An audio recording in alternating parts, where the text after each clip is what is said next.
Stop doing this in Adobe InDesign. Do this instead.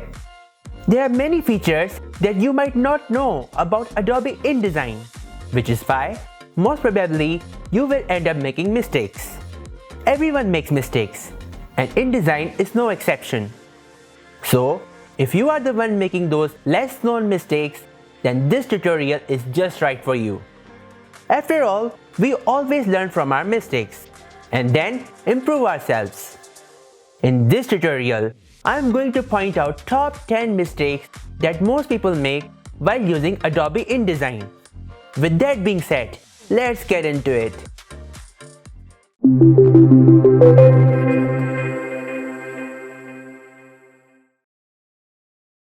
Number 1. Not using paragraph and character styles. Now, this is obviously one of the most common mistakes. If you are not using paragraph and character styles in your Adobe InDesign project, you are limiting your possibilities of making your workflow quicker and easier. In this case, you might be manually applying styles into each paragraph. Now, this definitely needs to be stopped. When you are provided with the facility of Paragraph Styles panel, why do you even need to do it manually? Rather, create a paragraph style and apply all the relevant text to it. Then you can simply change those settings in the stylings options.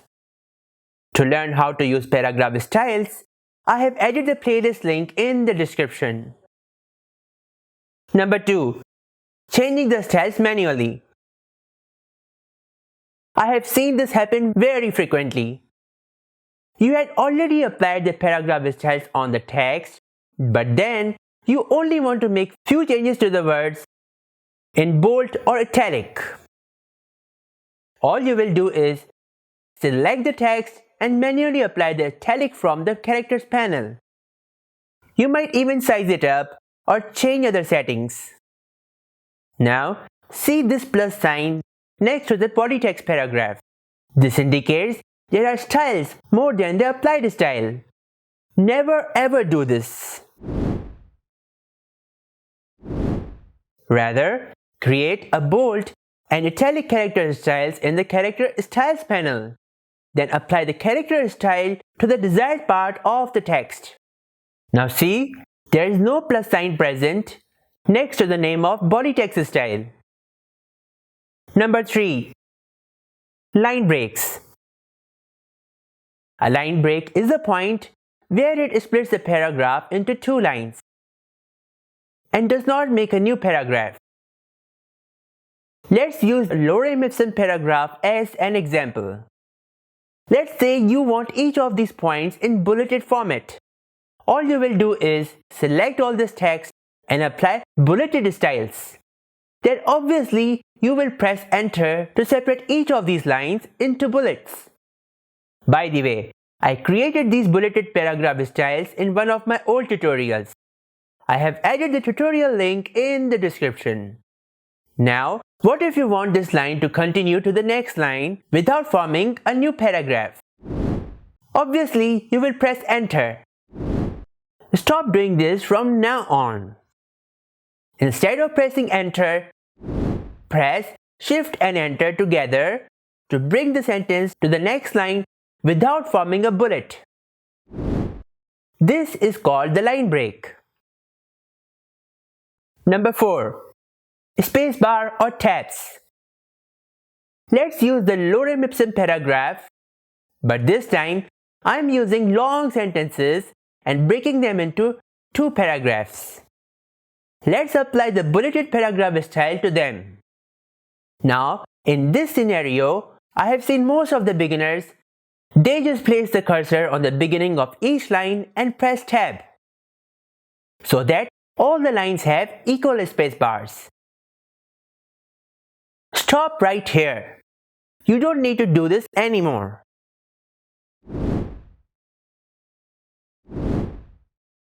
Just open the bulleted paragraph styles, go to tab, and relocate the pointers to 0.25 inches. Then split these markers and drag the top marker all the way to the left. Now, Your lines will automatically maintain the spacebar throughout the paragraph. Number 5. Primary text frame. Now, this is one of the most underrated features of Adobe InDesign. However, it can do wonders for you. While creating a new InDesign document, you will get this window in front of you, asking you to decide the file size, orientation, facing pages, bleed, margins, and slugs. Nevertheless, primary frame option is very easy to dodge. That's right. Let's create a document without primary frame. Since you don't have any text frame, you will take the type tool and draw the box inside the margins. Let's place a large set of data of Microsoft Word document into Adobe InDesign. If you want to learn how to import data from MS Word into Adobe InDesign, the link is added in the description. Now, notice that the data did not cross the single page. Rather, there's a red plus sign present over here. To expand it, you need to manually create the pages and expand this data into every page. Obviously, it takes a lot of time. Stop doing this from now on. Instead, create a new InDesign document with primary frames. Now, InDesign will automatically create the text box for you.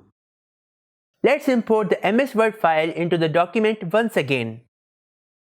See, InDesign has automatically created the pages for you so that all of your data fits well.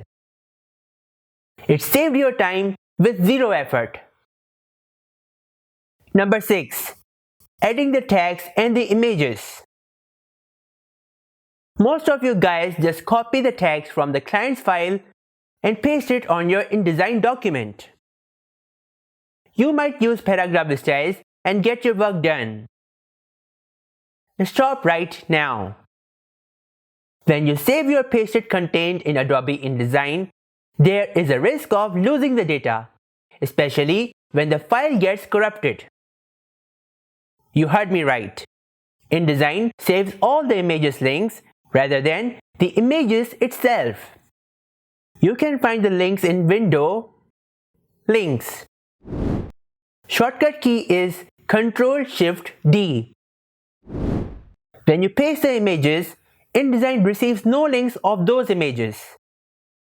This makes the InDesign file heavier.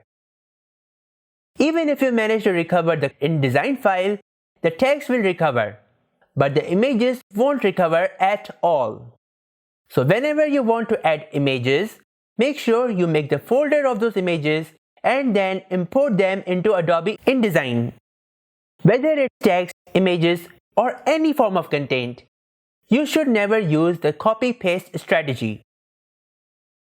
Number 7. Not using the baseline grids.